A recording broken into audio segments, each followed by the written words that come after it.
Well, welcome everybody to the next session of the Sogola's birthday conference.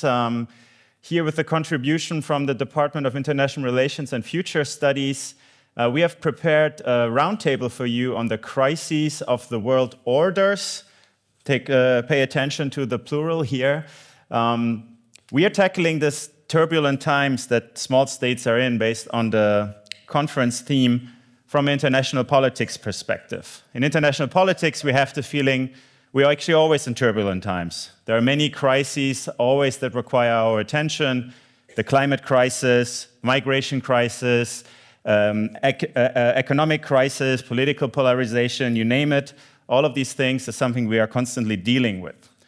So now we really have the feeling that the sense of order we had to look at these crises is interrupted, distorted. You know, the Russian war in Ukraine has deeply challenged our understanding of a kind of a static liberal world order, or perhaps it has always been like this. This is what we are tackling in this panel.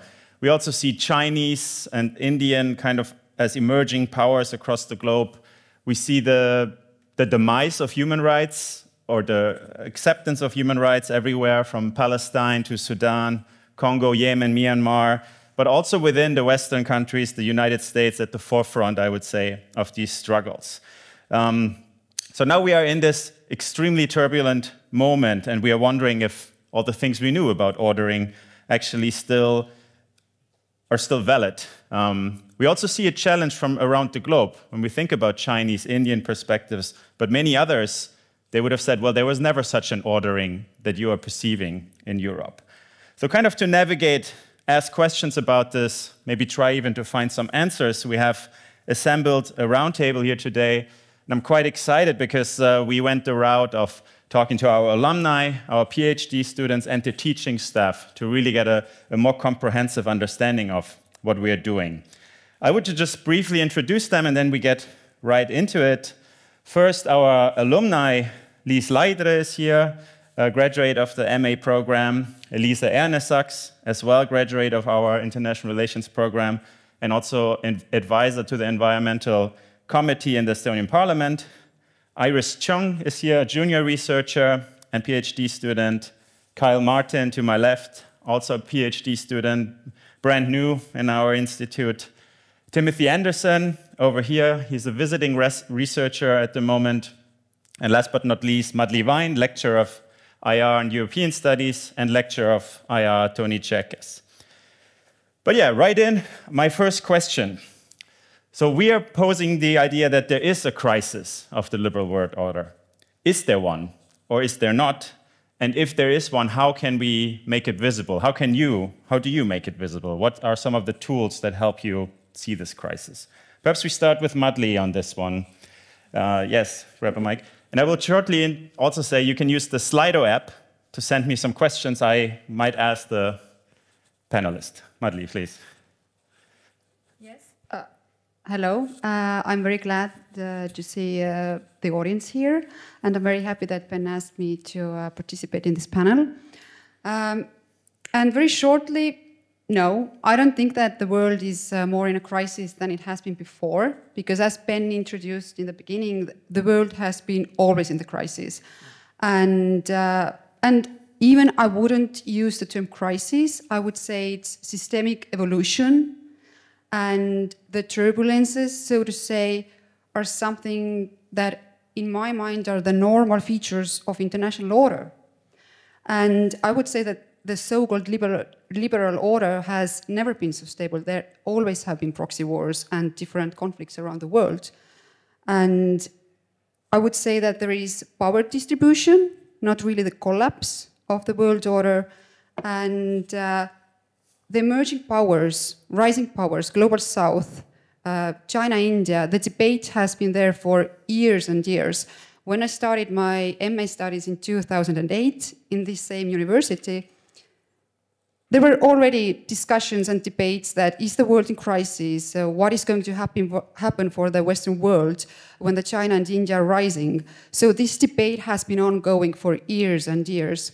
And if we talk about human rights, then most of the examples when we discuss the crises are normally about the war zones, the conflict zones. And I think that we should really make a difference here what kind of variables and departure points we choose when we talk about the world crisis. If we choose the conflict zones, is this really the departure point that we want to have when we're talking about crisis?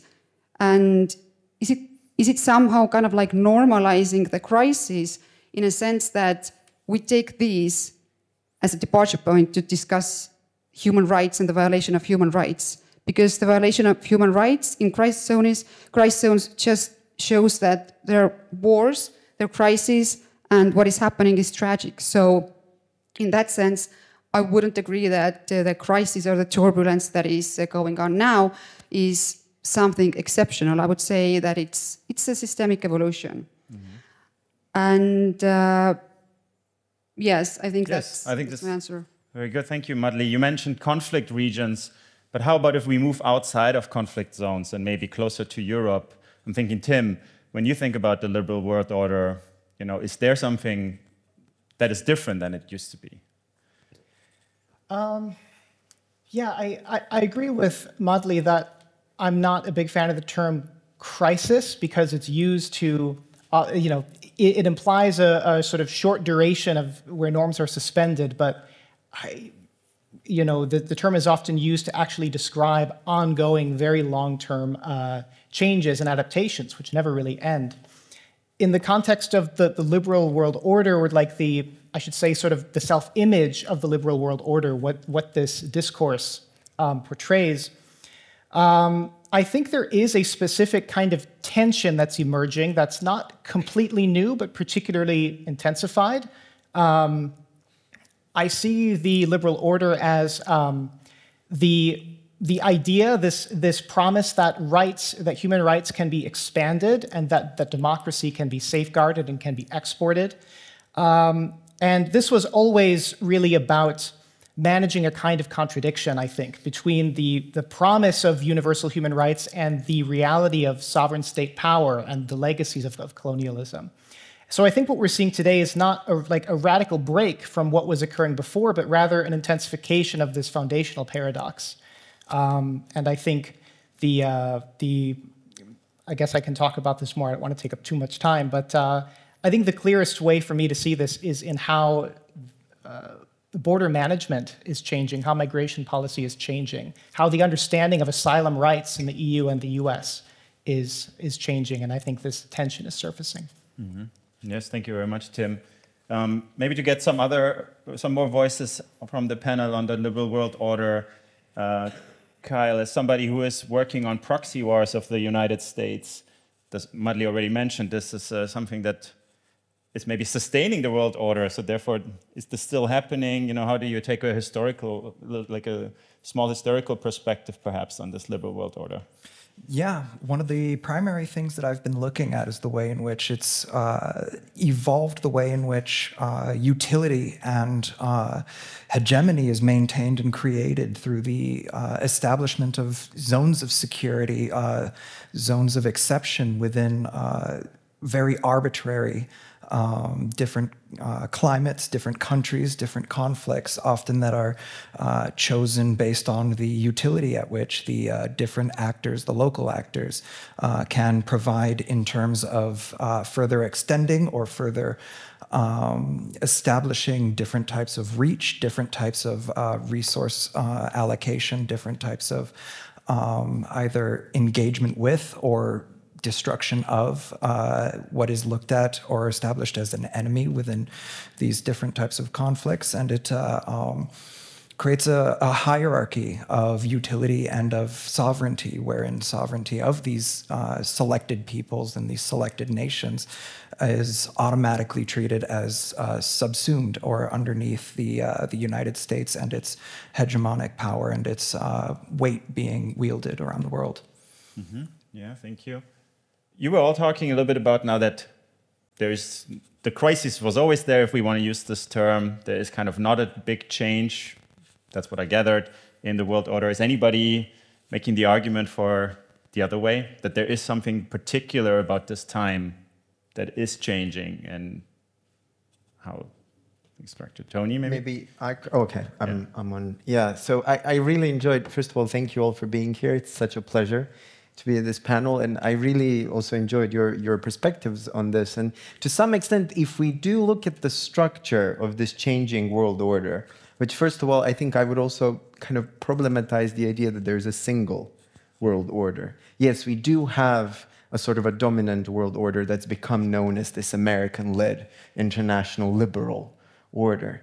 But it's not the only order that we've had in this world and in the sphere of the international. So putting that aside, I think one of the structural things that we have is that for the first time since, in a sense, the founding of this liberal world order, if we can actually take it as, let's say, hypothetically, as a singular universal world order, is also the rise of the non-Western powers in the system. And this is really indicative of a broader change, not just in terms of military distribution of power, not just in terms of the economic distribution of power, but also the cultural values that we place. And this actually really puts a sort of a wench into the mechanism of the liberal world order, because liberal world order, this idea of human rights, as Tim has rightly pointed out, is always portended or pretended to be, in a sense, a universal.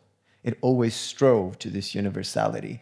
But at the same time as it's been striving for this universality, now we have other actors who point out and say, but no, we have different traditions, right? We have different understandings of not just human rights, but also protocols in international politics, behaviors, identities, roles. So I think that this almost post-Western or post-Westernization is actually a very big part of it. And it's been happening, as Madli really rightly said, for many years now, a few decades at the very least. If we look at the work of Alex Cooley and Dan Nexon, they point out that between 2006 and 2018, China and Russia voted together at the UN General Assembly 85.4% of the time. And China voted with the United States only about 22% of the time, right? So there's a massive divergence. And how can US, for example, be expected to lead in that international world, liberal, American-led world order, when some of the biggest powers actually do not agree with it on the structure of this world order? Where is it going? How is it going to look like in 5, 10, 15, 20 years from now on, etc.? Yes, very, very interesting. Post-Western ideas, and also focusing on Asian actors. Lise, I wonder if you can shed some more light on how Asian countries, maybe in particular India and China, navigating this, actively shaping this changing world order, or maybe they have always lived in a different type of world order, as Tony was suggesting. So what is your take on this? Hello from my side as well, and thank you. It's truly a pleasure to be back. Going straight to your question, I think I'll have to give a caveat first on that. Of course, there's the complexity of real life and nuances to be taken into account, but maybe I would present a somewhat simplified reduction in that in Asia we would perhaps see two camps emerging or having already emerged that are, I would say, for challengers and pro-change powers. That would be Russia, although they of course are maybe considered more of a Eurasian power rather than Asian. China, and then the middle and small powers that have joined or planning to join BRICS and SCO also.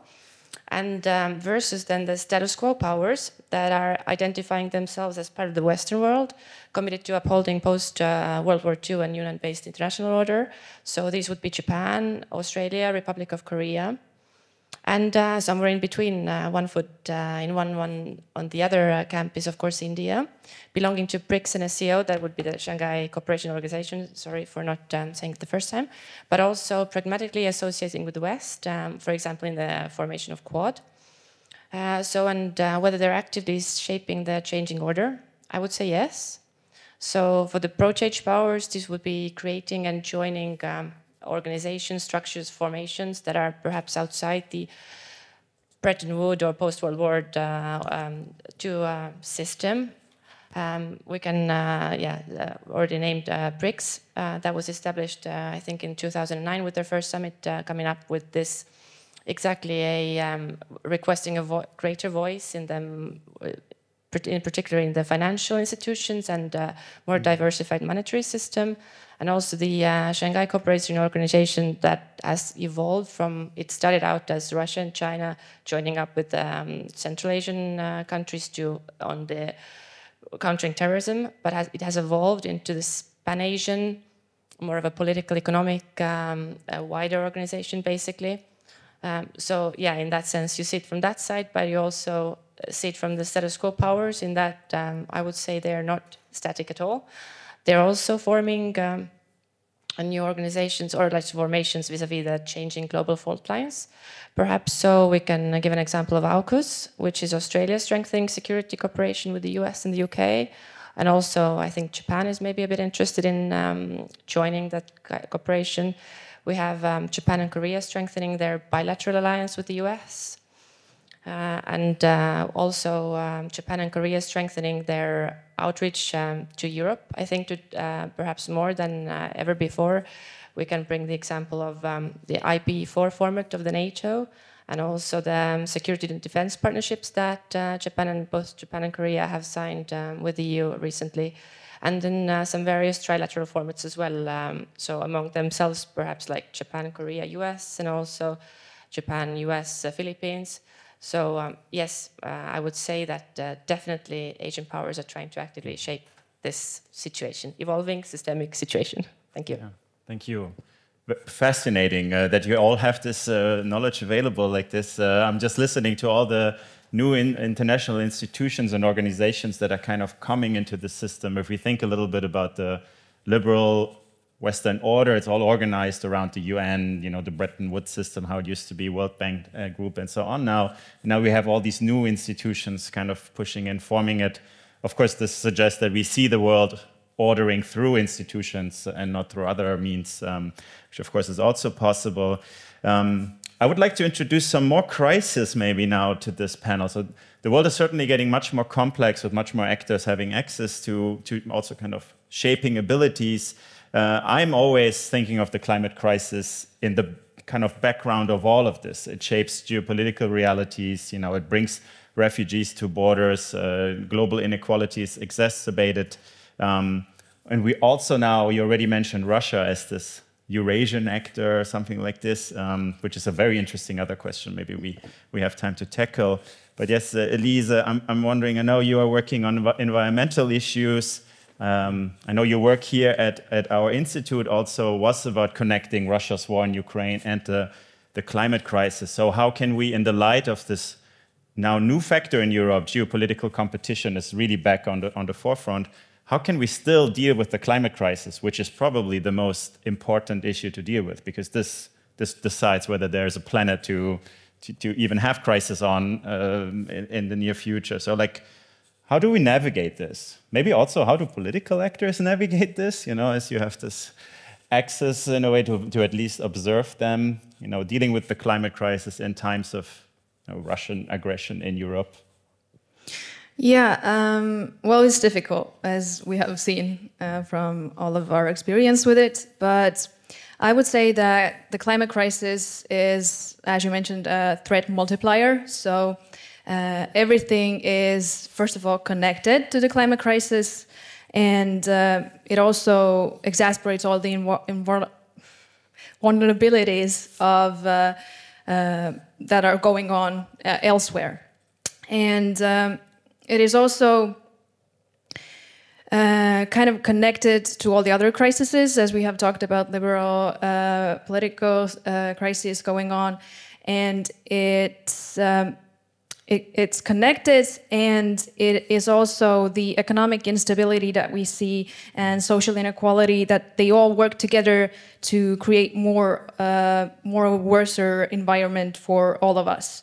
But as they are all connected, they all need attention, and states, especially small states, need to make decisions on which kind of problems are at top of the agenda. As we have seen right now, the war in Ukraine is very much on the high agenda, and we're ramping up our spendings on security, which means that, unfortunately, the climate issues and our environment concerns have taken a little bit of a backseat. I've also talked about this in my work. But the kind of crises, they come together to create a polycrisis, which is a word used a lot in crisis research. And it creates these harmful states that come together and they intensify resource scarcity and displacement, which is a big issue because we've seen that people are not affected by climate crisis proportionally, and the poor, the global south, and women and children are more affected by it. And usually they are the ones who make the loudest point of why we need to change this kind of ongoing actions and why does the climate crisis need to be so high up on the agenda. But on the other hand, we also have the economic concerns that come into play. And usually the economic concerns are being addressed more, unfortunately. And all of this comes together, and we do see that small states need to make decisions, and the crises come together to make one big more crisis, and it's an endless loop. The more crises we have that we are not dealing with together, they worsen the conditions, and the worse the conditions make, it's a vicious circle. So we need to deal with them wholly, maybe going into the more opportunities. And I think more attention needs to be paid into the intersectionality of these crises. Mm-hmm. If I may just add, I think it was a very interesting point that at least you just mentioned, in a sense that, and this also connects to the point on migration and how migration patterns are changing and how causes of migration patterns have been changing. If we look at from data from Our World and data, which is a known website that kind of tracks all sorts of information and data across the world. And they have this very useful graph on people displaced internally by natural disasters. And it's been growing exponentially in recent years. In 2023, about 4 million people in China alone were displaced by natural disasters. And I do think that we cannot deal with that just by an active migration policy or internal kind of population resettlement policy, because this kind of comes after you. It catches up with you. So, and interestingly, these kind of issues are far more likely to affect countries in already tropical areas or global south that have other threat multipliers as well there. So I think it's certainly, it's becoming, I think, a chief kind of central part of the international crisis as well. How do you deal with dozens of millions of people whose homes have been flooded or destroyed by hurricanes, etc.? Yeah, that's a very good point, because the climate crisis is connected to migration, to energy security, to everything else. And I think Gaia Vince has a good book about the migration crisis and how it's actually an opportunity for Western states to take advantage of the growing migration to the north and get more workers. Or, well, it was kind of very economical, which we don't like in the environmental camp. But yes, there is solutions, and we need to kind of shift our focus to maybe, yes, it is a problem, but how can we benefit from this problem? Like gaining more opportunities from it. Yeah. But since we're talking about migration, I would quickly maybe, Tim, if you wanted to jump in there. I know you have spent a lot of time at the EU border studying migration in particular. So thinking also about, okay, the motivations to leave can be, like Tony said, environmental disasters and others, geopolitical issues, wars, conflicts, all the themes we already talked about. But if we see them as a potential way to, hope-filled solutions, as Gaia is saying, right? What are the situations what is the situation actually at the border? Because this is basically framed as the main crisis of Europe at the moment. So how is kind of the view from the border into in and outside of Europe, I guess? Yeah, it's a complex question. I think I would say that shifting to seeing migration as an opportunity, I think, is difficult, because I think it still kind of fundamentally misunderstands what the core tension is, as I see it. I think that what's happening is that I think in Europe and elsewhere, certainly in the US, there is the core tension for me is who can be a rights-bearing subject, who has the ability to actually enter and ask for asylum and have this claim adjudicated. At the moment, EU policy and US policy is overwhelmingly focused on externalizing this process, having agreements with countries like Libya and Turkey to prevent migration from occurring at all. So these claims never get heard. And I think that level of anxiety and sort of panic around migration is something that has to change. And I think maybe the way that we understand rights and belonging has to somewhat shift, I would say. But that's, of course, a very difficult, long process. It challenges the very logic of the state. And this is exactly what we're seeing. You were mentioning this book, and it's a very economic argument. But in the North, we have our own debates on who can actually enter and under what conditions. What are the criteria for rights-bearing subjects, right? Yes. So I would like to make this even more complex. So we have institutions arising, climate crisis, conflicts everywhere, geopolitical tension, migration. We also have what I would say a technological revolution and AI technology. But also when we think about green transition, energy infrastructure, also this sector is kind of transitioning somewhere else. So there's a lot of uncertainty and stress coming with this as well, I believe. So our societies need to adapt to this. And I'm thinking, Iris, what are some of the tensions that arise also from the revolution of AI? We can debate it's positive or negative or something like this. I know you're also working on if there's a need to resist this technology in some way or the other. So if you could make this even more complex for us, please. Sure. I guess first I want to connect with the point Elise just actually mentioned, climate crisis.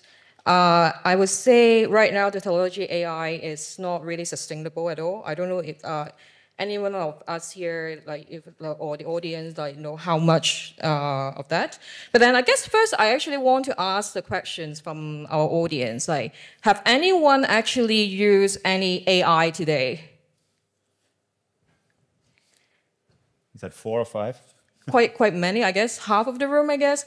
So first, I guess AI is a very fuzzy concept. Nobody actually defined, what is AI. It has a really wide spectrum. But let's say I'm just talking about LLM, large language model system. So, which is ChatGPT, Copilot, Gemini. Many people, they use it, integrate in our devices every day. And this models actually has to be supported by very large, gigantic data centers that require a lot of gigantic energy demands and also water resources to cool down the system. So just a little bit of for everyone to try to picture how big the demand is. It's right now around the world we have over close to 12,000 data centers across the world at the moment. And then for large data centers, they can consume up to 5 million gallons of water per day, which is equivalent the water used for a town between 10 to 50,000 of people. That's every day. And we have already now over 12,000, and this number is actually going up. And also, what the data center actually need to keep the operations, a lot of chips that include GPU, TPU. So it's actually also require lots of critical minerals such as cobalt, nickel, silicon. I think many people probably heard of it on the news as well. And these resources usually there's a lot of large reserve in the global south. So from the operation of the data center, we can see there's a lot of issues going on already. contribute to like climate crisis, contribute to like the inequality between like global north and global south, and yeah, so just to make this more complicated. Yes.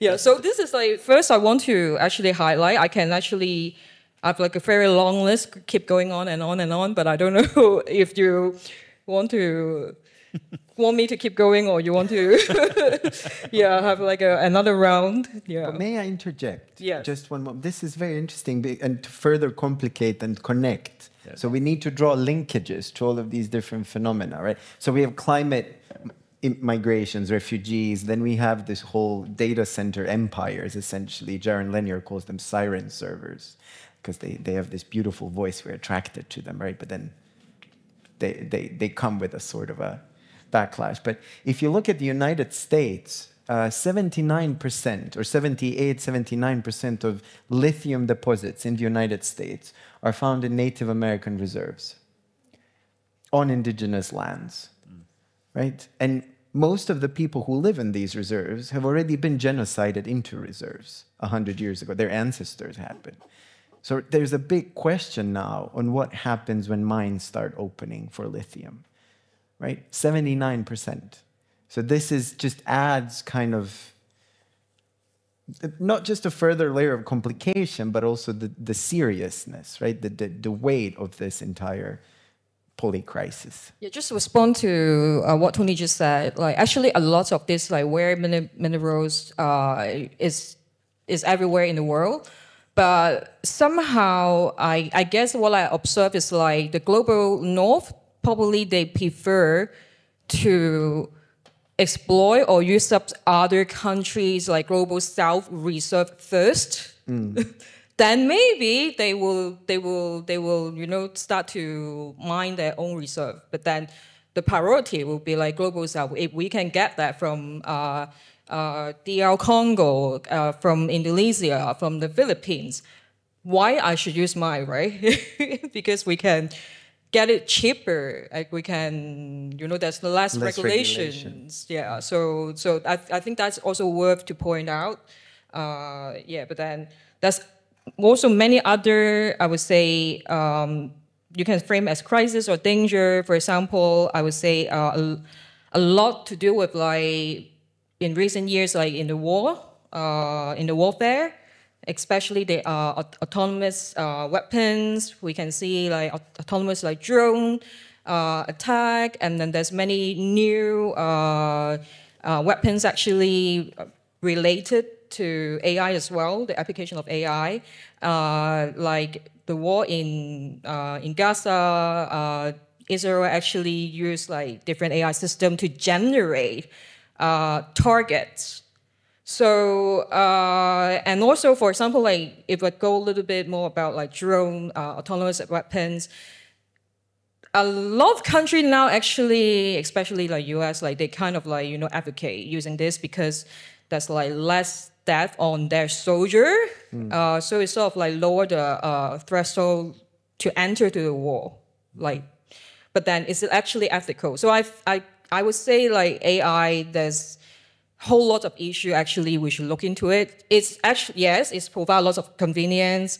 I guess we cannot just deny it's actually really help in the medical area aspect, but then there's also a lot of issues. Even like now, we're now sitting here in the university. I think a lot of time, many teaching staff, they also talk about how the student actually use AI, or how we can not let them use that much AI, or like we now bringing back the pen and pencil, paper and pen, like examination. I think these are all very interesting. It's actually all kind of like make us to rethink like lots of issues. I would say like AI is actually very interesting because it's also like let us like to mirror a lot of existing crisis or danger or issues, and now we have to face it. We have to make a choice. So that's what I think. Yes. Just building off of the 3 points that we've had here, both about the environment, new technologies, as well as those people who have been, forced into very, subjective roles of labor and resource extraction. Like, I think Ukraine is a very good case study for showing us how these sorts of dynamics are being utilized within Europe specifically, in terms of the way in which it is put a lot of European nations and economies on the back foot into a reactive, if not reactionary, stance in terms of their resource allocations. So we have within Ukraine, very early on, we have the Nord Stream bombing, of which right now we have the very bitter debate between Germany and Poland over how we're actually going to be executing legally on this imposition on European energy. But that started a sort of cascade of Europe having to readjust its energy costs skyrocketing, the use of data centers also now showing as major, sometimes 20% of local population energy use. And then later on, we saw the discussion of the meager amounts of raw earth materials within Ukraine being of interest to the United States. And a lot of these things have forced Europe into a very, very sort of regressive mode of labor production of weapons and of energy extraction and of resource allocation away from a lot of the green technologies that were a priority about a decade ago as a primary stance of European economic policy. And this is, we're just seeing a national security policy watchdog last week showing that North Korea alone was able to provide 70% of the munitions used by Russia within the war. And it is that kind of production imbalance that Europe is having to fight against. It's going back to earlier stages of production to try to reach, once again, the efficiency levels that it used to have, instead of finding new models of planning and economic growth and manufacturing. It is instead digging its wells deeper. It is fracking harder. It is sourcing less and less sort of clean energy sources in partnership with that within the United States, leading to this very, very dismal position where it's looking to actually just catch up as an entire inefficient block to the production of just a single small so-called hermit state in this desperate push. So Europe itself, in the dominoes falling within the war in Ukraine, is now suddenly put as a secondary actor within these two major blocks between the West-West and that excludes Europe, and this BRICS East on the other side, with production not very much favoring the classical imperial core. Yeah. Thanks, Kai. Thanks for everybody drawing this complexity. There's a very important question on Slido. Something we just discussed when we sat down is why only the men are wearing the head microphones and they get to speak whenever they want. And I totally agree with this. There's a very uncomfortable way of distributing these microphones, and this is how we unfortunately ended up with them. But let's all try to behave better and give the word where it's needed.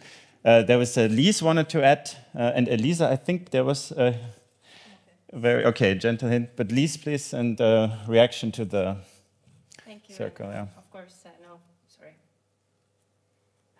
No offense taken on the jokes about the mic, so we're happy, I think, with the setup on this couch as well. I just wanted to reflect on some of the discussion here, and I love that the panel is as diverse as the world. I would say that, well, we definitely, I would say, do not subscribe to all of each and every one, to every single thing that's been said here. But I think we are reflecting the growing understanding also in the West that exactly the world has more colors than just black and white, and maybe there really are 50 shades of gray. But I think definitely, also coming back a bit to the Asian perspective, we had end of October what I call the Asian Week, rather with the summits of the ASEAN and APEC, two other already old organizations, but nevertheless, and some bilateral summits at the margins, and during the course of that week, including the tour by the US president of the region. And I think there we really did see a lot of agreements being made exactly on these issues of securing supply security, also the energy dimension of it. And I think in this respect also, it touches a bit on the climate angle as well, is the comeback of the nuclear energy, which I think is unavoidable if like the AI will continue to develop as it does, being so energy intensive. And I think even like it's a sign of the times that even Japan, who not long ago went through Fukushima, the disaster, is also reopening some of their nuclear power plants. So yeah, I would just add as keywords here, the supply security and reshoring also. I think that's maybe what the West is trying to do more as well, like the US with their agreements during that week in October with Japan and Korea on shipbuilding, bringing the industry back to homeland, etc., for example. So definitely, yes, yeah, that's my 2 cents on that, but a clear trend, I would say. Mm-hmm. Yes, very good. So I'm seeing I think we painted this picture of complexity now quite well, which is, by the way, what we do in our department. So if this is of interest to you, this is exactly the kind of approach we're taking. So we're looking at the climate crisis, from a inequality angle, thinking about technological advancements, changing societies, migration, how all these factors come together and then often create geopolitical crises that then need to be instantly reacted to while forgetting about the kind of messiness of this world. And before I'm warning you now, I'm looking for contributions from the audience in just a second. So think a little bit already. I'm now wondering, so we have this very complex world, and we are in this very small state here in Estonia, in the European Union, which is also, as we have discussed, maybe falling slightly behind, or its position is changing. So how does the small state, Madli, look at all of this? We heard a lot about the United States, China, India, but how is Estonia, or the EU maybe, in extension, navigating this? Well, I guess my question would be how, navigating what in this turbulence or crisis, or how to be defined? Because, as you mentioned, there are complex aspects, right? There are several aspects. For Estonia, and I think that for a small state, how to navigate also depends on what is the security situation. Of course, when we talk about Estonia, then Estonia is kind of like an exceptional case, because right now we are concerned about how we as a state will exist. And the security situation is something that is taking so much attention because we have a great neighbor, we have an aggressor next to us. And I'm afraid that this issue, the security issue, is kind of like drawing the attention away from other aspects. So in this case, I'm not sure that I can answer on behalf of Estonia, because I don't think Estonia is not maybe the best example, because we live in a different situation. We have a different context. We all want to make sure that we can live here in this state, and we as individuals can stay alive. And this is, I guess, Estonia's priority right now, and we can't blame Estonia, because that's the fundamentals, it's the foundation of a state, and we need this to survive. So I'm sorry, I know I didn't answer your question, but... I think you did. You offered exactly the perspective of a small state in all of this, which is, survival is, the most important aspect. But yeah, again, I'm wondering, we kind of mapped the field a little bit, showed kind of what knowledge is on this panel. And if there are any, questions, comments about this, something you want to hear more about, now would be a chance to just raise your hand and get a microphone, or again, use the Slido. I'll do a quick scan if anybody wants to. If not, there's already one question on Slido, actually two. one question was asked, so who are actors, forces, relations, it's mentioned here, that are the engines of this changing world order, or the world order that is in crisis?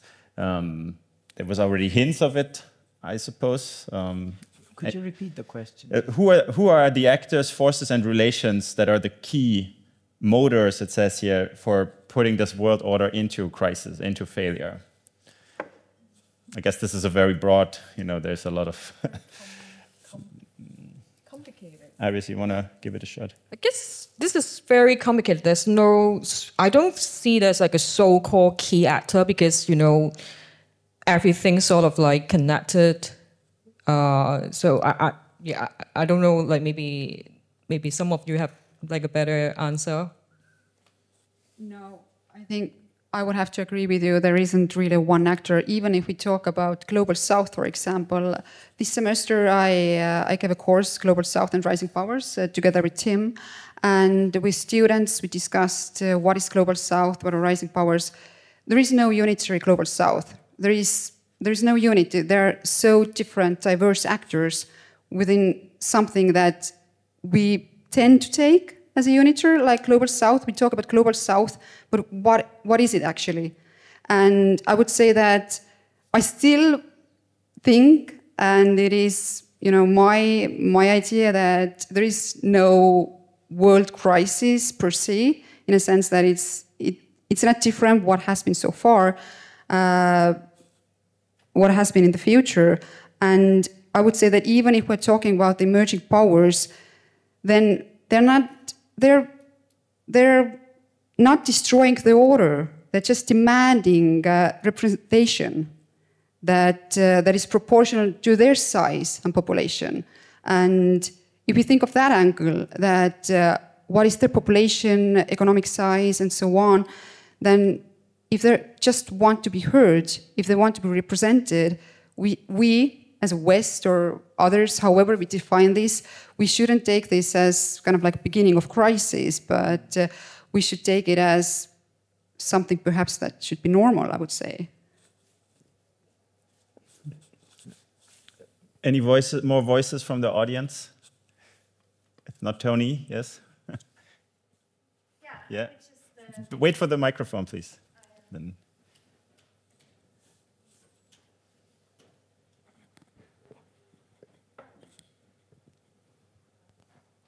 Hi to everyone. I would just challenge the panelists to think more about,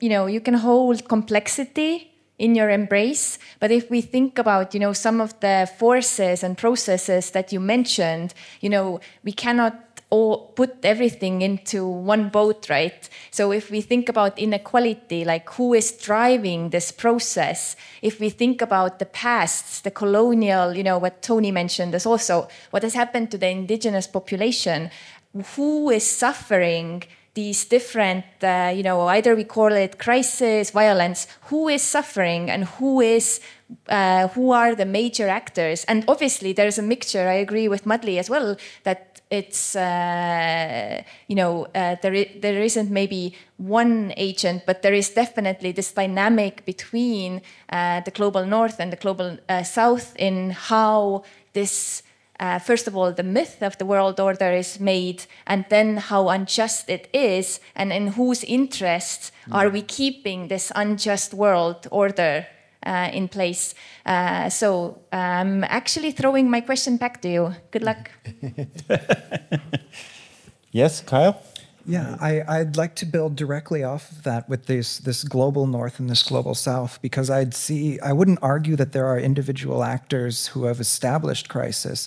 It's more that there are historical and material circumstances which have revealed a way in which there was a global north sort of complacency and then economic crisis from the 90s into the 2000s with the end of history and this sort of comfortable economic posture within the world that was very much dependent upon the post-colonial and imperialist supply lines of resources and wealth extraction and interaction economically across the globe, where during this point in time where there was this end of history, they were then surprised to wake up one day in the 2010s and the 2020s to find that the 5-year plans or different economic developments throughout the global South that they were that they sort of ignored or let exist in their own way have suddenly caught up and, if not, surpassed them. So it's not so much that there are individual actors who suddenly innovated their way into a challenge and then posed this challenge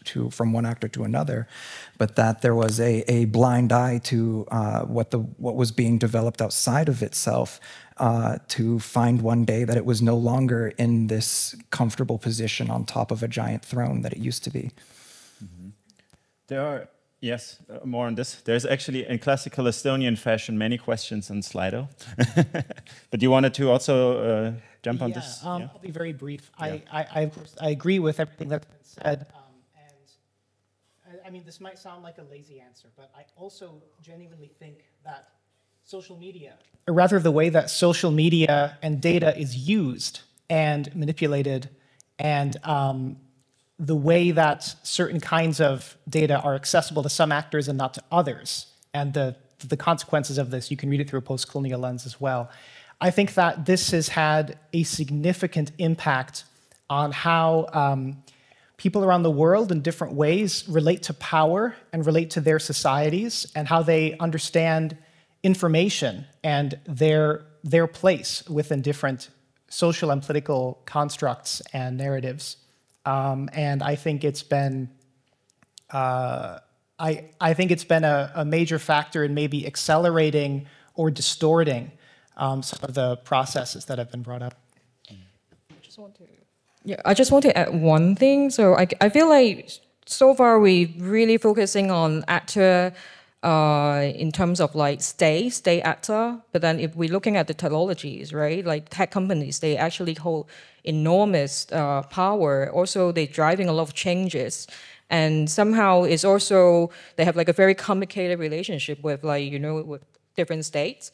I remember probably a couple of weeks ago, actually there's sort of like 2 or maybe a few weeks ago, there's like the whole world sort of like stopped for like a morning because the AWS just kind of like shut down, not working. And then I think that's also one of the example like for us to understand, crisis as well. But then it's like and to see how enormous the impact it can be just from those tech companies. So yeah, so that's like also like non-traditional like state actor we should actually pay attention to. Yeah. Mm-hmm. There's a question here, Elisa. I think I would pose it to you. Still talking about the small state Estonia. So the question goes: is a small state like Estonia only concerned with the state of security and the potential aggression at the moment? And there is another question which maybe we can take together, which is, what are the economic concerns when it comes to prioritizing the environmental concerns in the context of a capitalist and fossil fuel economy? So like, again, Estonia's perspective on environmental issues during, aggressive neighbors, and then also juggling economic concerns in a fossil fuel economy. Yeah, the second question was really good. But I think that, no, the security concerns are primary right now, but they're not the only ones being on the agenda. Because we still have, environmental committee is still there, we're still passing laws, we're still working, every day. And although the discussions in the committee have mentioned a lot of security concerns, either coming from politicians or interest groups from both sides, actually, from the environmentalist side and from the wood association side, more on the wood association side. But when we're also looking at economic concerns, we see that we talk about nature in a very resource way. And if we prioritize speaking about it and feeling about it and relating to it as it was one of us, because obviously it is, we could shift this kind of thinking about it's for only economic gains, or it only keeps us warm, or it provides us something. But when we shift this focus, the economic and the biodiversity side can come together kind of, and we can see the value that the nature and environment inherently has. And I wouldn't say that when prioritizing nature, we forget about economic side, because then they come together. Mm-hmm. Anybody want to add something more to this? Well, I think that in this sense, if we take this answer, and if we really think with it, if we take it as something very important, and I think it is very important, then I would argue that we do live at a time of a crisis of a particular world order, right? So it is not a crisis, it is a systemic evolution insofar as we see it from the perspective of the states, from the perspective of specifically kind of human social organization. But if we see it from the perspective of the non-human, in a sense, then it is in a massive, massive, massive crisis, specifically because of the things, and precisely because of the things that we mentioned here. Resource extraction. We've actually never mined more coal than we mine at this very moment. Over 800 billion tons a year, every single year. And we talk about reductions, and there are reductions, but in overall, we mine everything more than we ever have. This has serious planetary repercussions. And so there is this sense in which systemic evolution as a liberal order, for sure, but also a deeper planetary crisis that relates to the non-human, which has emerged in recent years as a very powerful force to be reckoned with in the international. Mm-hmm. There's actually a question here, since you mentioned systemic revolution again. There's also a hand. Let's take the hands, and then I'll add the other one afterwards. Yes, please. Hi. My question was too long to go on Slido. It didn't let me submit, so that's why. So my question is about the universal human rights. So when you say that it's kind of like a Western idea of what we think human rights should be, and it doesn't necessarily fit to all the other countries or cultures or traditions. But then at the same time, we have the idea that the immigration into the West goes on the grounds of, for example, human rights violations in these cultures. Don't these two contradict each other?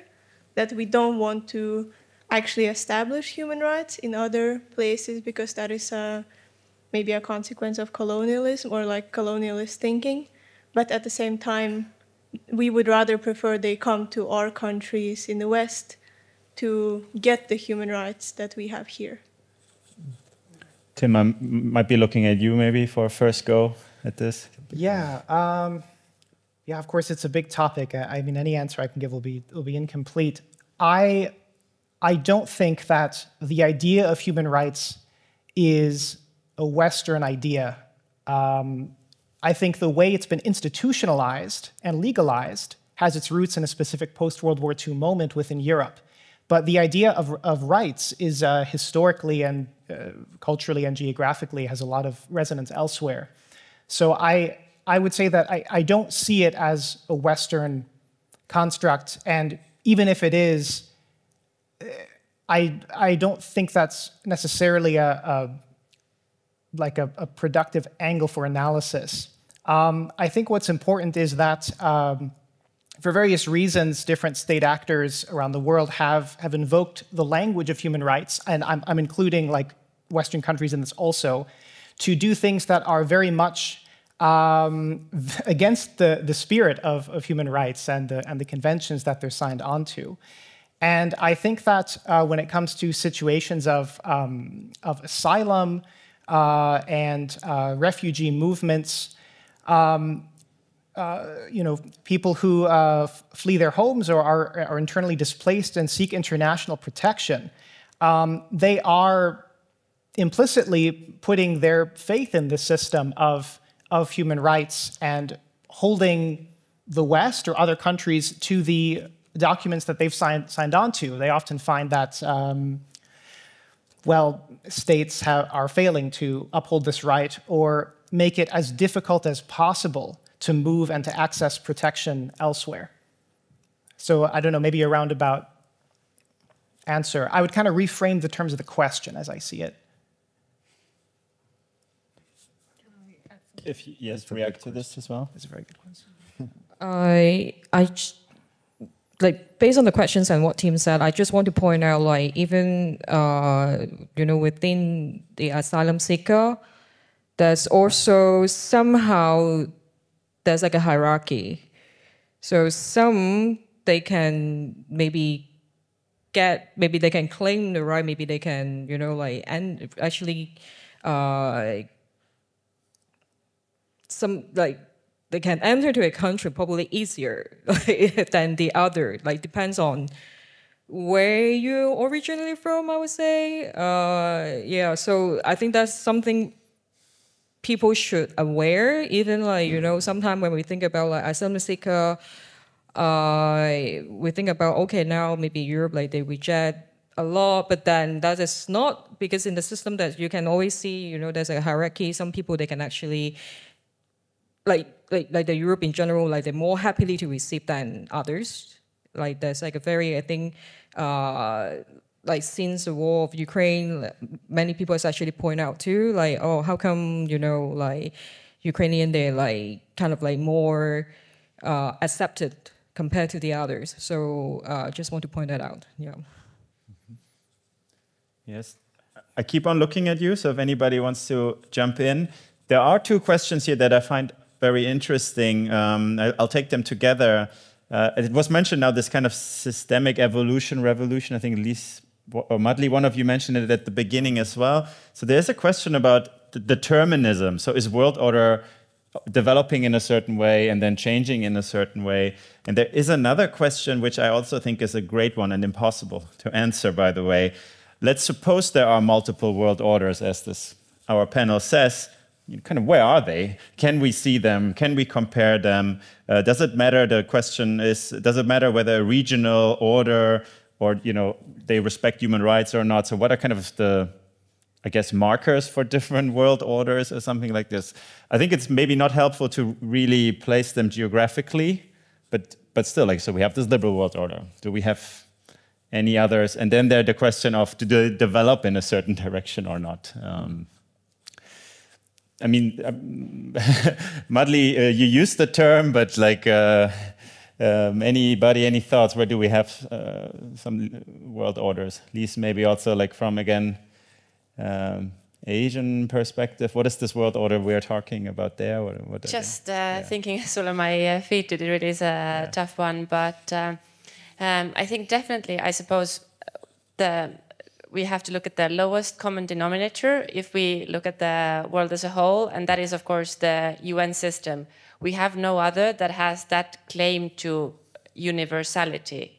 So if we try to go beyond that, then maybe we can, if we come down to the regional level, then one could say that definitely maybe there are some like not alternative or systems, but just parallel suborders. Maybe I would ASEAN comes to mind, that has their policy of ASEAN centrality, in that they very much focus on also basically dialogue, non-interference into other sort of countries' internal affairs and so on. So even if there are things like going on that maybe from like the one level up globally in terms of the UN Charter look like are obviously a clear violation of the Charter and the principles of international law, they nevertheless prefer like engaging in dialogue rather than maybe addressing the violation head on.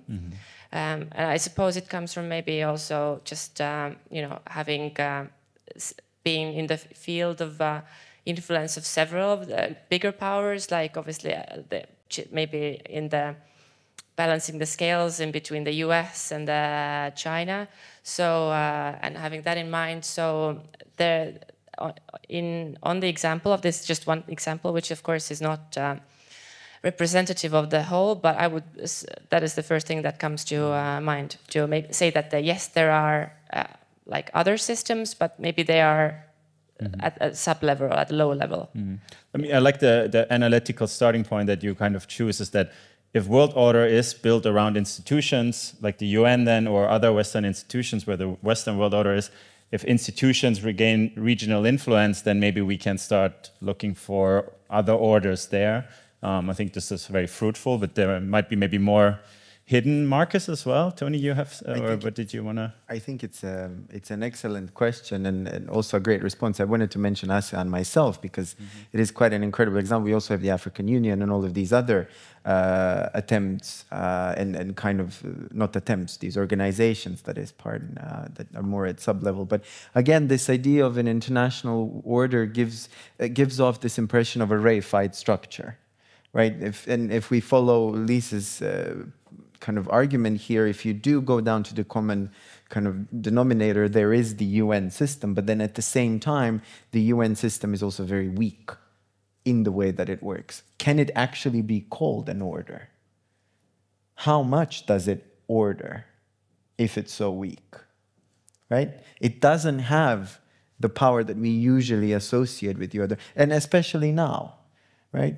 But I also want to go back to, just very briefly, to the point on the determinism. I think this is a very, very important point, because if we do see this idea of, Kyle, you mentioned the end of history, this idea of progress, it is very deterministic. This imaginary is very clear. A very particular kind of capitalism, a very particular kind of democracy, a very particular kind of human in the human rights, right, is invoked in this kind of imaginary. But we see nowadays that it doesn't work that way because we no longer live in the end of history, as it were. But I wouldn't necessarily argue or say that the concept of systemic evolution, at least in the sense in which Madli here used it, is determinist, largely because the concept of evolution is not a determinist concept. If you look at the genealogy of it, even Charles Darwin did not think of it in determinism. He thought of it in the sense of creative evolution. It's transformational, right? So excellent question, whoever asked it, but no, great question. But There, we're good. Oh, great, both questions. It doesn't have to be Yes. Sorry? Yes. Fabulous. Very good. So good to have you here with us. If you want credit for the questions, you need to put your name into Slido. Very good. Again, I'm looking if anybody else wants to maybe join the dialogue. You know, I feel like we're just having a conversation here. Yeah, we have two hands. Maybe we can hear you both. Do we have also Mike? Yeah. Mike is coming. Let's hear both of your contributions, and then we go back to the panel. Yes. Is this on? Can now you hear it is. me? Okay. Thank you. So I'll just ask a follow-up question. I've been wondering, so we use these expressions like systemic evolution and world order, but what do we really mean? And so how do we actually define systemic evolution? I liked the way you were talking about it as not something that goes in a linear way, well, maybe as a tree and it has various branches, which may be a better metaphor for it. But then how useful is it? Because if we throw out the concept of crisis just because everyone talks about crises, right? And we don't want to say what everyone else says, then what? So what are some of the useful analytical categories for understanding the current moment, which is in many ways significantly different from where we were 5 years ago or even 10 years ago, right? In many ways. So what is that thing where now the branch is going somewhere or who knows what? See what I mean? So 100%. So then what good analytical categories can we come up with? Okay, and then we can take the other word as well. Sorry. Yeah, I just wanted to comment on the previous question about world order, because to me it's just the term itself, world order, seems to be like really a comforting thought that human mind always seeks, that there's some kind of world order, there's some kind of simple explanation to our existence. But I think it's a simplification which has quite little to do with the reality, especially such complex reality we live in now. If we think about international relations, there's just multitude of actors, independent actors who are pursuing their own goals and their own interests, and they do cooperate with each other. However, to have an idea to explain the world, I think we often search for some kind of simplifications from the past, like people talk about new Cold War, they talk about bipolar world, where we have like BRICS nations and the West. But BRICS, how unified really that organization is, that like from what I know, it doesn't really seem that they're acting as a one solid force with a centralized, with a center decision-making center. And the same with the West. The countries are so different. We can see at European Union, even with their stance on this new wave of militarization, we can see that, for example, Spain is very reluctant to spend on defense, or Ireland is very reluctant to spend on defense, just because for them the war in Ukraine is much more distant issue than, let's say, for Baltic nations, right? So I think the world order is just a comforting thought, but in reality there really isn't a world order that we can explain. Although I think the answer to that question was very good, the UN as an example, because it truly was a system that tried to establish a world order, an order of peace, in which humanity could work together and move towards a brighter future. But as we see now, UN, it's always had a lot of troubles, and right now is another crisis that is going through, which has reached a point when people are talking about big reforms that the organization needs, which hopefully will come. But I think UN is a good example of the fact that we really don't have a world order. Yes, so we have Kyle, Lise, and then Tim. You know, you can try to approach these as well. Very, very hard questions. I'd like to respond to the derivation or the continuation of the earlier question in terms of what useful structures can we actually look at when looking at forms of order. And the kind of abstraction that I've found very fruitful when looking at things is that there's an order wherein resources and finance capital is largely traded, built, and derived upon on the US dollar, and then there is a block where it is not. And within the US dollar international sphere, you have finance capital derivations built upon not real production per se, but the speculative instruments within these economies that are largely responsible for increased monopolization and the furtherance of merger upon merger, wherein you have again, the tendency for the rate of profit to continually fall as these resources get provided more towards building derivative instruments instead of, again, material and real production. And then you have mixed economies with largely centralized or planned economies and modes of production wherein there is not an emphasis or there is not a controlling stake by stakeholders within the way in which these economies can produce. So you are seeing a complete reversal of what has been understood as an advantageous economic result, wherein you have China and the yuan in a deflationary economy that has, through pay purchase parity, is now about 28% larger than the United States, taken upon that relativity. So that is, for my perspective and my work, the most useful way to look at the two larger blocks that compose forces and order within the world. Thank you, Kyle. Lise? Thank you. And just basically engaging with your very thought-provoking input, I would maybe ask you a question back in that: has there ever been a state of nature as Thomas Hobbes envisaged it? So, and I think we all agree that the answer to that is no. So that implies that wherever humans are, there is order by definition, because there has been no evidence of another type of, basically another state of nature. So in that sense there is, but I think I was a bit spontaneously inspired by Elise, who at the beginning referred to a polycrisis in the context of the climate, but maybe we can then just come up with a concept of polyorder to imply that there might be several and that they somehow are interlinked or the way they relate to each other, but basically implying that yes, there is always some sort of an order. But if we come more concretely then maybe to the international relations level or field, then I definitely agreed with the remarks about BRICS, in that it's not a classical international organization. I think here we are maybe also a bit stuck in our Western paradigm, in that, you know, we like our structures, we like our organizations, but I think BRICS is more like it's an a la carte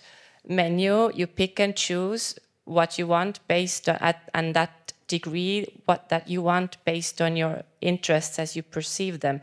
So I think, yeah, I wouldn't compare it to any of the Western formations in that sense. But it would be good to understand it more, of course, and I think for that we need, yes, dialogue at least. Thank you. Yes, that's an excellent point. Tim, you want to add something more? Yeah, I want to have a, I don't know if it's an answer, but like a thought came to me that I think connects a couple of the last questions together. And I want to start by returning to the question about human rights, because I think I didn't fully articulate the way that I wanted to. I think the problem that emerges for me is that we associate rights with states, and thus it can be used for imperial purposes. It becomes a kind of moral cover for invasions, or paradoxically denying rights to certain claimants. And I think that maybe looking at other contexts and other scales where rights and social belonging are understood and practiced in ways outside the state or beneath the state can maybe help us imagine or think about different ways of understanding politics and political practice. So if I return to the question of who can be a rights-bearing subject, who is worthy of protection, I think it's a sort of failure of imagination if we just let the state answer all these questions for us. And I think that one way of resolving also the questions about world orders, or even talking about non-Western actors, we're still kind of reproducing the same paradigms about who has the legitimacy to be political and to be an international actor. I don't have like a way of resolving all these tensions, but I think for me, it's what comes to mind, that maybe talking about states, whether global South or global North or Western or rising, we're ultimately reproducing the same tensions. I don't think we can fully answer the questions. Can I try to fully answer the question? That's outrageous. By way of a kind of a little bit of a provocation as well. And I really enjoyed this question on the analytical categories from Ms. Ruja. I forget the surname, I apologize.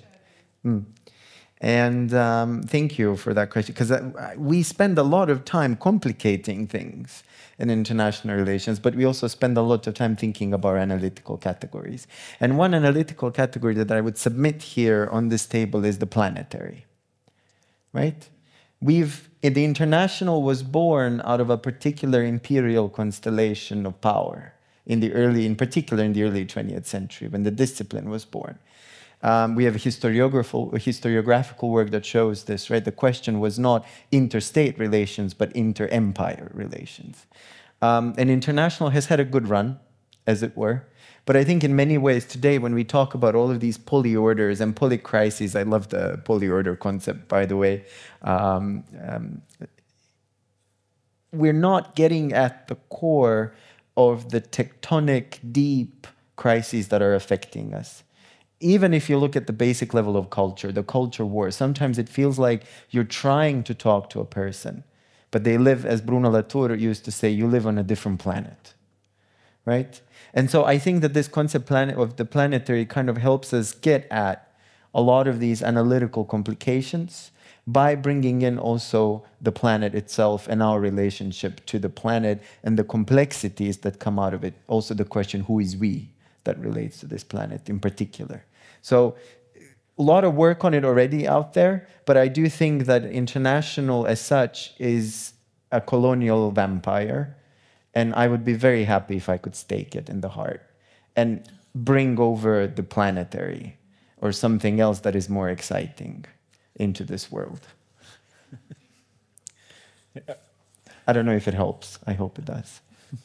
I wonder, any other reflections on, you know, tools, concepts, anything that help you navigate this polycrisis, polyorder, like analytically? Like, what is it you're holding close to, like in your analysis, in your work, you know, whether it's daily work, explaining what you're doing to somebody else? Like, what are these little things you hold on to? Tony holds on to the planet. But firmly. You know, what else do you have? Nothing. Elisa, you want to try? Yeah, I agree. I do hold the planet close, and nature specifically. But I think when I'm thinking about something or reading something, I look for the gaps. I try to look for the gaps, because sometimes we have all this information out there, either be it planetary or economic or whatever, and it gives us a clue of what has been missed. And sometimes when things are being missed in an analysis, it can reveal a whole lot of the world. And that's where the kind of nature comes in, because a lot of international relations analysis is based on states and I don't know, political actors. But what I also tried to do was bring nature in, which some analysis has been done on this, but oftentimes it kind of struggles because it's a new concept, and how to relate to it and how to bring it in analysis, basically. And I do think the polyorder is pretty good to kind of help us along the line of bringing in new categories of subjects or topics that need to be discussed in environmental and international relations analysis. Thank you, yes. I'm also looking once more here, if anybody feels like responding, reacting to the panelists. There are some questions about big actors in the slider. So we mentioned Estonia, the UN, you know, other regional actors. What about big countries in all of this? I guess the US people have in mind. How do they experience this polycrisis, polyorder? Full question mark. Kyle, do you have some thoughts on, you know? As the, I guess, delegate American on the panel, the United States right now, as we've seen very recently, there being a very significant response to China, in particular, through the various different tariff wars that have been built very threateningly, very large, and then scrapped once again and again, I believe 6 times at this point in the past 8 months. There is a troubling interaction between what is real production and what is derivative production. Right now, 18% of the US economy is a single corporation, NVIDIA, which is heavily dependent upon Chinese production and refinement of rare earth minerals.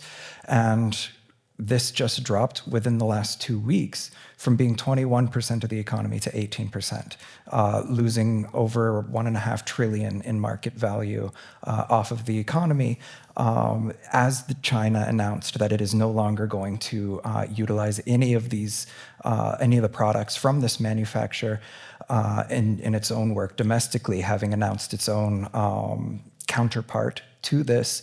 As we have also seen the hilarious interchange between the Dutch government as they used a wartime law to take over the distributive body of the headquarters of a chip distributor that supplied over 80% of Europe's silicon for electronic vehicle manufacture. China, once again, they just said, you can have it, we don't need it, we're going to, it is our real product, it is not the derived value from the product that is central to our economic development and progress.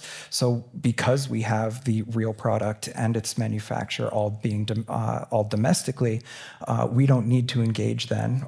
You can now take this $800 billion empty shell.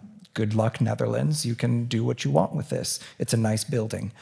So this is causing very much a fear at the heart of the United States. It is causing massive amounts of wealth to be gained and lost, historic amounts of wealth to be gained and lost overnight, and we just saw the fourth largest hedge fund manager withdraw from the market completely 2 days ago from within the United States, citing the way in which he has no functioning understanding of how to engage with the way in which the current market is functioning. So there is a complete state of loss and panic and direction as derived instruments do not carry real value, whereas real value is being held on the manufacturing side that is entirely outside of its economic Carl, work. if I might jump in there, I just had a thought. We've been talking about world order more in political way, I think. So like focused around institutions, the UN. One question here is asking, why is the UN failing to prevent conflicts, even though this seems to be its main purpose? And now I actually wonder, maybe we've been talking about the wrong order. So there seems to be some sort of capitalist world order. I think every time you talk about the US, you talk about finances. So like there seems to be something else that is driving ordering. I'm also wondering, in international relations, we love to talk about anarchy as an ordering principle.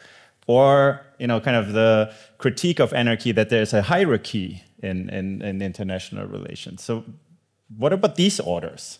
Capitalism, anarchy, hierarchy. Can we make any sense of them in all of this as well as drivers? Maybe I would pass it on to... I'll just say that as long as the stated aims for both policy development and policy dismissal, it's, avoidance of or shirking of internationally comes down largely to material relations to finance capital and production. As long as those continue to be among the largest stated factors by those engaging within the UN, that is largely the lens by which I view these sorts of things. So, but capitalism, anarchy, hierarchy, just like looking for volunteers. If I may just, obviously this all depends on from the perspective from which you look at the world. I would say certainly the world has always been organized and ordered in interestingly hierarchical distributive ways. So anarchy is the mere observation that there is no world government, to me is just an observation. It's not a rule or a sort of, has no explanatory power for me at all. But I want to go back to that question on the UN. What was it? The UN contributed... Basically why it doesn't prevent conflicts, even though it seems to be. Because it was never meant to prevent conflicts. That was not the goal of the UN. The purpose of the UN is not to end wars. In its symbolic sense, yes. But in a practical sense, no. And there's many misunderstandings around international law, UN as well on that. A couple of years ago, if I'm not entirely wrong, the foreign minister, the Right Honorable Margus Tsahna, tweeted when South Africa carried its charges against Israel to the International Criminal Court, he said that this would not actually help peace. But that's the whole point. The point of International Court of Justice, or International Criminal Court, is not to help peace. It's about justice. So these are very different categories. Justice is very problematic. It's very difficult to digest, right? And so the same thing with the UN. It works in many ways. I mean, we often forget how well the UN works in some situations. When we think about all sorts of things, I guess the most obvious example is UNESCO and how much it does for research, cultural preservation. In many ways, this is specifically the point, or at least aspects of the UN. But peace is, I mean, it's the ideal. I wish, everyone wishes there were peace, but that was not why UN was created. Lise? Thank you. Just perhaps a reflection on what has helped me a bit in sort of when looking at the developments taking place in the Eurasian plain, so like the eastern part of our world, and also reflecting on the economic dimension that I think is coming now more and more to the fore as we see some sort of shifting geopolitical fault lines and then actors trying to secure basically their existence that is of course based on economic tenets. But anyway, there is a thinker of the 19th century, as a German-American thinker by the name of Friedrich List, that covers economic nationalism, in that he followed the steps of how America and Germany, not contested, but basically were trying to forge their way out of the economic system, international economic system that was forged by the British Empire. And he called it the American system, which is exactly dealing with this financial, economic, industry, connectivity side of things. So I think the researchers that are following the Eurasian developments, they have found this particular thinker of use. Thank you. Any other thoughts? Iris, do you want to add something to the discussion? You don't have to. I don't have to.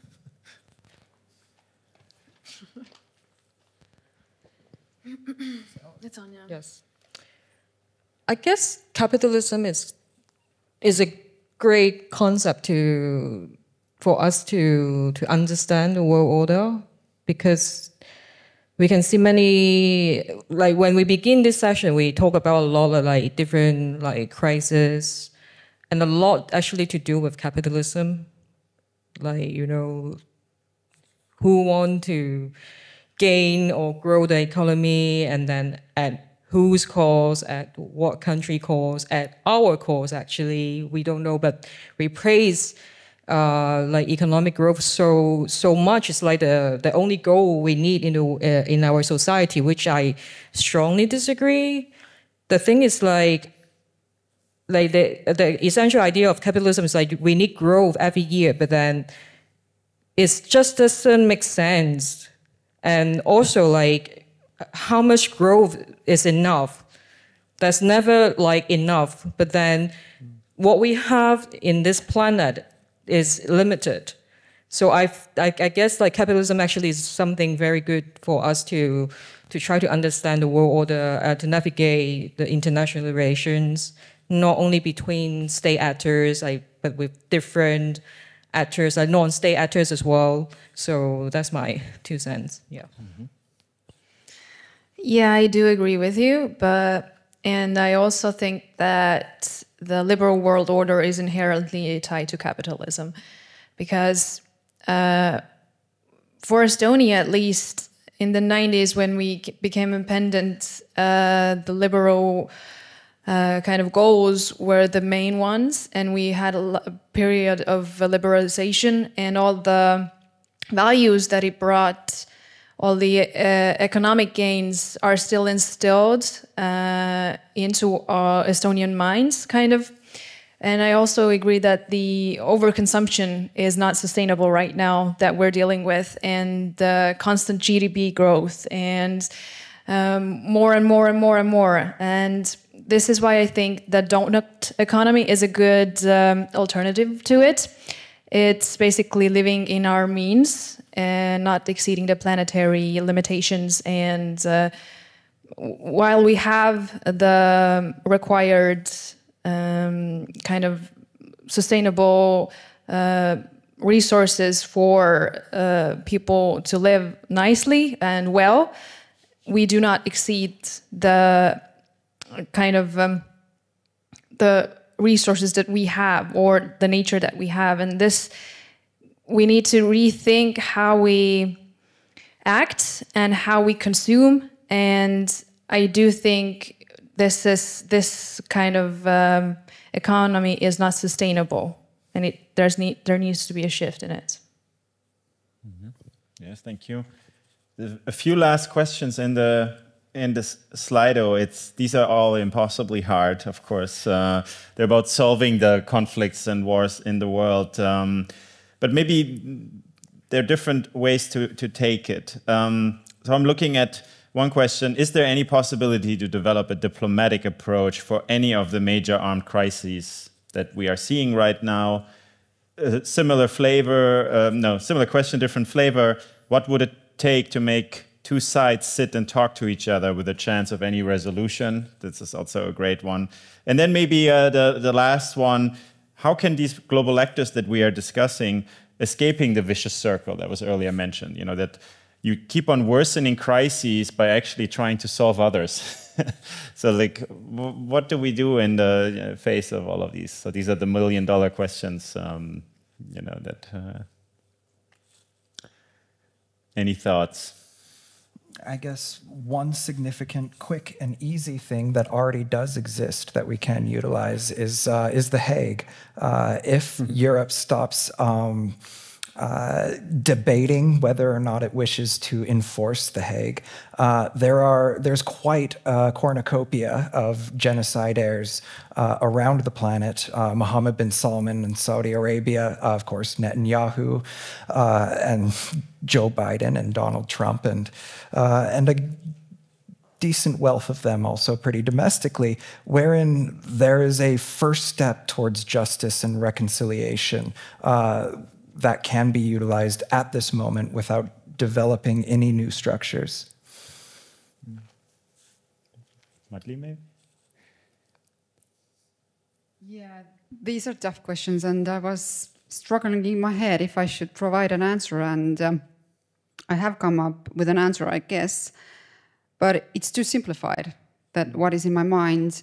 But on the other hand, I'm thinking that whatever answer is something that wouldn't be final, something that we don't know what happened. But to answer this, I'm going to ask first, how many of you have seen the movie Barbie? Raise your hands. So do you remember what was the essence of the movie Barbie? Or I know there were many subtexts. I personally saw this movie 3 times because there was so much subtext that I just enjoyed taking in some more every time. But it is a simplified, but I think the movie Barbie very well demonstrates what is happening not only in the society, like a specific society, but also world society.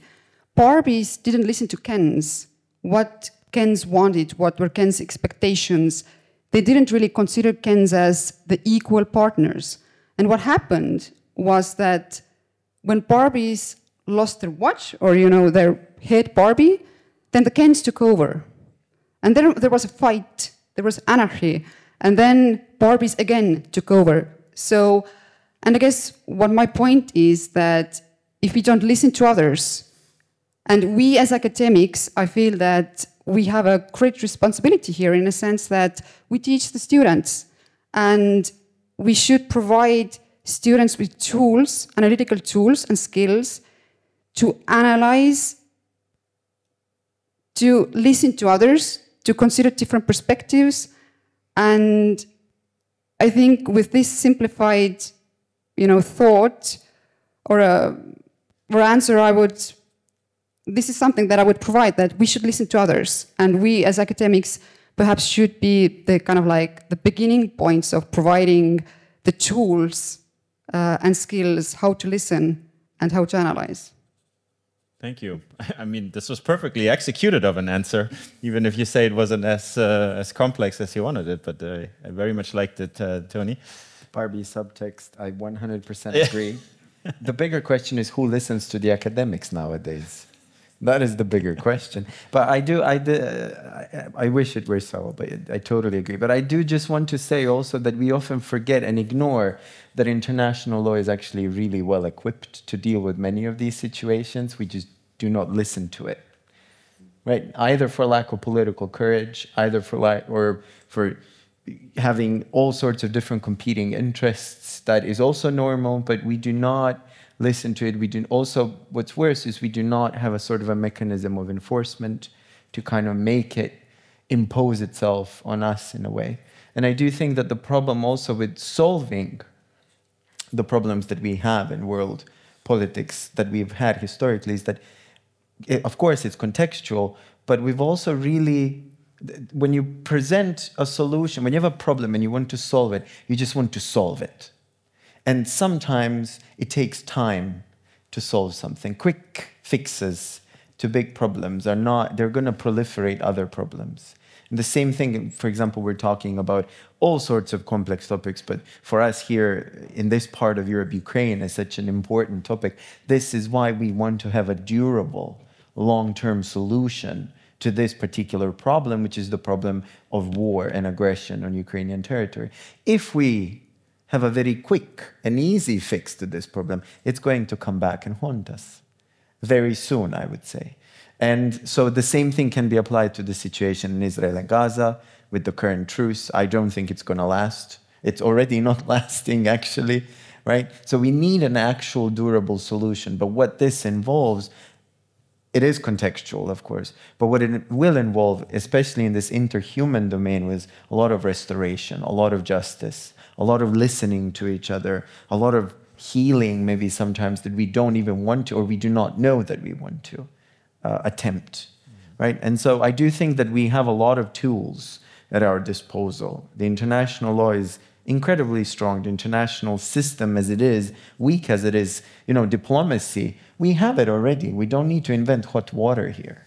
Diplomacy has existed for hundreds, thousands of years. As long as, since the dawn of time, we had diplomatic visits. There are protocols, we know how to communicate, etc. But the problem is specifically recognizing our pasts and in so doing, creating, in a sense, a foundation to listen to others better than we might have if we didn't look back into the past as well. Thank you, Tony. Yeah. Please. Thank you. And I think I rely here on some bigger thinkers than myself, not calling myself a thinker, but so following on to what Tony said as well, I would again ask a question of which is the norm, whether peace is the norm throughout the human existence, throughout all the history, or is war the norm? And I think obviously we only usually tend to reflect on our current lived experience. And here I think Europe differs from the rest of the world in that we have had that peace dividend for the past almost now 80 years. But I would perhaps argue that war is the norm and not peace. So in that sense, war brings human suffering, and that is tragic, and I think it needs to be avoided at all costs.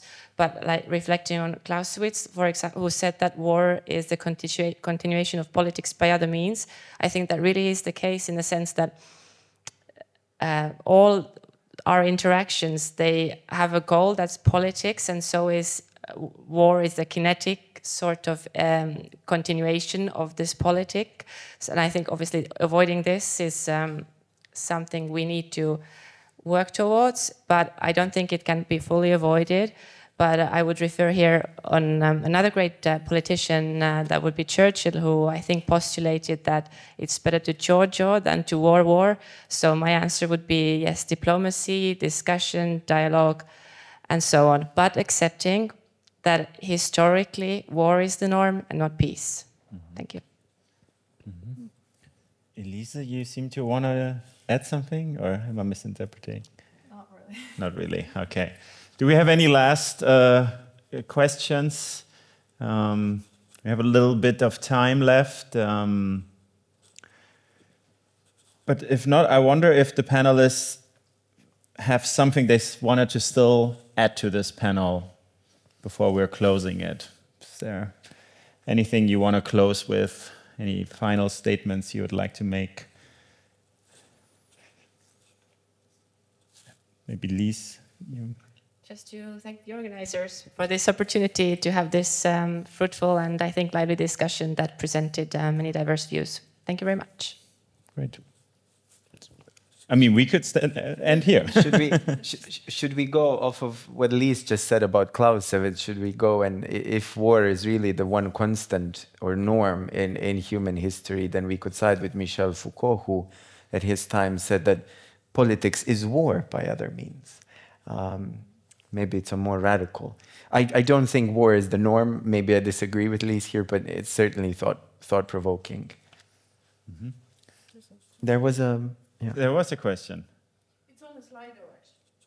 Oh, I don't see anything there anymore. About the degrowth. Oh. Do you want to voice it, or do you want to come to us afterwards? Thank you. Among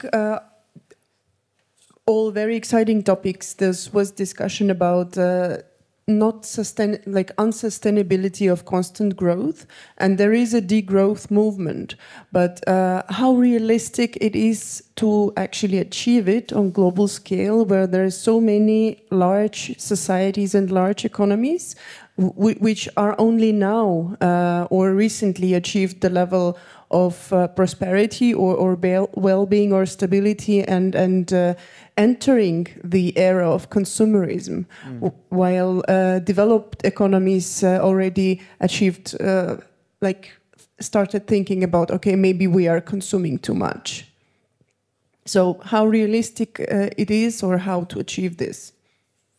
Yeah, if I were to answer, I think that degrowth maybe isn't that realistic for the growing economies right now, but I think we're seeing more of like a sustainable growth, which is going on in the Western societies right now, which means that more investments in renewables and kind of this climate positive economies. But when I was thinking about how the growing economies are only going into the consumption area now, I think there is this rhetoric in the Western states that claim that, you can't consume that much because we already did all that stuff, and now when you are growing, we're going to tell you that, stop. But I think it's very hypocritical, and we need to kind of shift again our thinking. Can't stop saying it, but I think we need to give them the tools to grow sustainably, which we are also seeing in the West, but we need to give them the opportunity to grow, but do it sustainably. Not decrease their growing, because this would be very hypocritical. Yeah. There was a very humorous exchange on Twitter a few months ago in the context of one of the rounds of sanctions against China, wherein Kohei Saito, the largest, sort of most significant academic voice in degrowth in general, was asked his opinion on a shockingly insightful accidental speech given by Donald Trump, where he said something to the effect of, for Christmas this year, the children will get 2 dolls instead of 15. The people will have 2 car garages instead of 5. And this speech, while of course was, just baby dribble coming out of a very reactive mouth, this was something that is demonstrably an action of degrowth policies accidentally, hence why Kohei Saito was asked about this. And in a conversation 2 weeks ago that I recommend very much, that he had with Nancy Fraser in Tokyo, he was asked about how we can actually see these policies, being enacted, and these sorts of voluntary restrictions on import, export, and production policy don't need to be something that is counter to economic manufacturing and growth, but that you can instead go back to an older form of manufacturing and resource utilization, where factories didn't used to be so mono-product focused. You used to have factories that made, everything from guns to motorcycles to building materials for construction based on different contracts that would come in. So we can actually regulate the way in which contracts are given and awarded, so that instead of having a factory that makes steel beams for skyscrapers consistently have to push this product ad nauseum to a damaging extent, you can then take a contract from a developer for a specific building, build the materials for this, use its surplus for further sale, but you can then take another contract then for say a defense industry contract or any other sort of possible thing, where factories don't have to be so devoted to this endless flood of manufacturing. And this goes also heavily, of course, for the plastics industry, where they're, due to silicone molding and things, it is highly agile in a way that China has shown that direct economic access to plastics manufacturing allows for a very agile mode of production. So these sorts of things are steps that we can meaningfully take towards degrowth, and whether or not this will come in the form of hard economic barriers like Trump's tariffs or more sensible allocation towards production, there are steps that we can take, and I do very much recommend everything Saito has been publishing lately in terms of degrowth policy. I would actually like to chime in on the realistic. You mentioned, is it realistic, or is this something that is achievable or not? I deal with this question in the classroom all the time. Any sort of radical vision or utopian vision of the world is usually met in the classroom with, well, okay, that's a nice idea, but this is not realistic. Look how the system is working right now, even though Kyle has some ideas how to do it. But I still think it's important to keep on mulling over these ideas. Like, in a way, like the role of the university, now I speak as a university teacher, is to generate these ideas, pass them on, and then hope that parts of it trickle into society. Elisa was saying there is already now something like sustainable development, sustainable growth.